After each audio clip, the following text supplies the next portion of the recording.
Hey guys, welcome back to Tractor Hoarders. My name's Hans. Today we're going to be working on this 1941 John Deere Model B, and the goal today is to figure out why this engine is locked up. So I think the goal today, I've tried to turn the engine over either via the flywheel, or I've also put it in gear and tried to rock the tractor. It doesn't want to budge.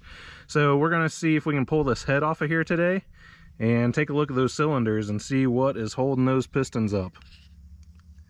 If you recall in the last video, the crankcase actually looked pretty good, so I'm assuming whatever we see is going to be very visible from this side of the engine. Okay, so I guess we're going to start by taking this valve train off.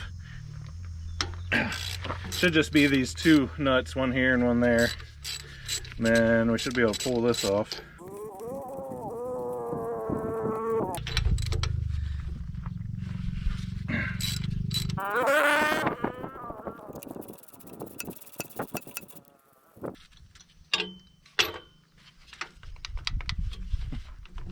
So I forgot.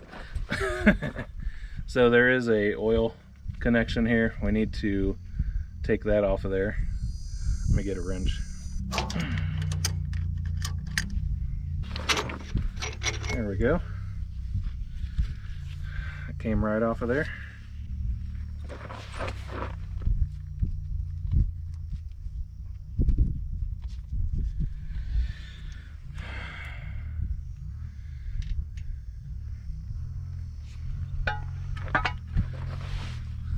So next, basically we have the head bolts.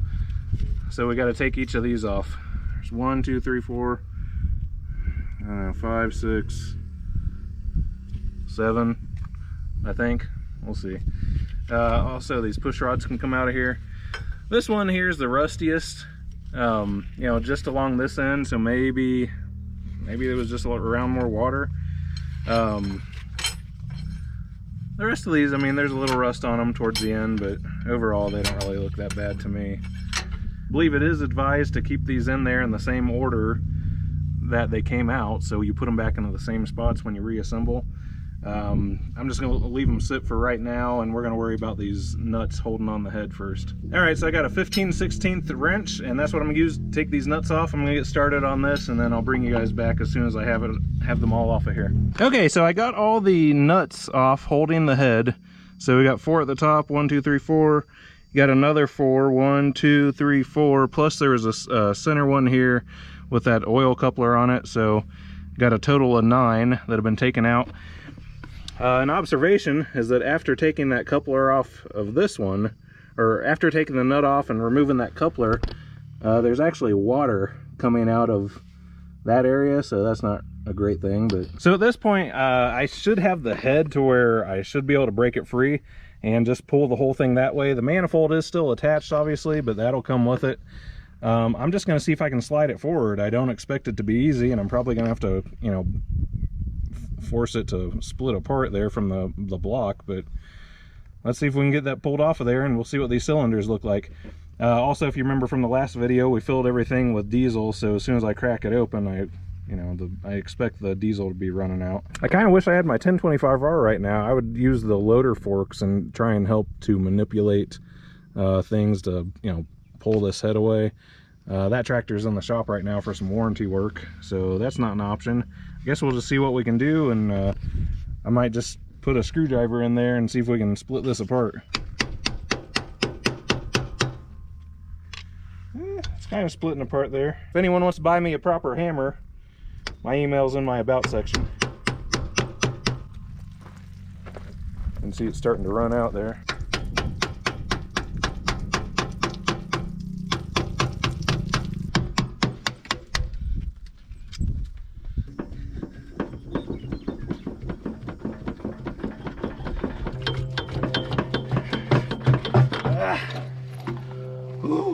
Finally.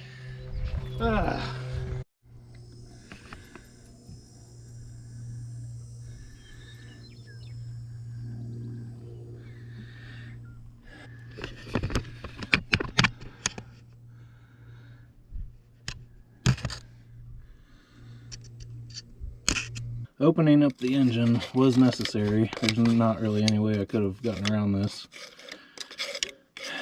So at least we've done that. Well, there you have it. There's our quick update on the 41B. The cylinders are in pretty rough shape. I'm still going to see if I can get these pistons freed up, and then we'll just kind of examine, you know, movement and how everything looks in there.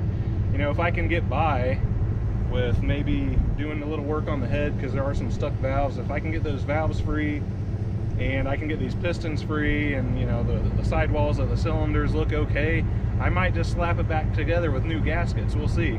I'm trying to avoid having to do machine work, you know, boring out this block, potentially getting new pistons and rings, having the head machined. Like, that's a lot of money.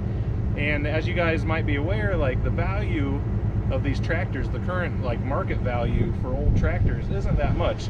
The problem is you can buy a running B with good tires for $1,000. So I'd like to try and fix this in an economical way. As soon as I cracked that head open and I saw the condition of the cylinders, I saw a couple $1,000s worth of machine work and parts needed.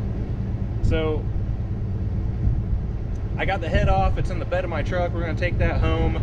I'll start researching my options, see what we can do. I would still like to get this thing running. I'm just gonna figure out what the best way is to go about that. If you haven't already, subscribe to the channel. Make sure you like the video. Leave me a comment down below if you have suggestions on what you would do in this scenario.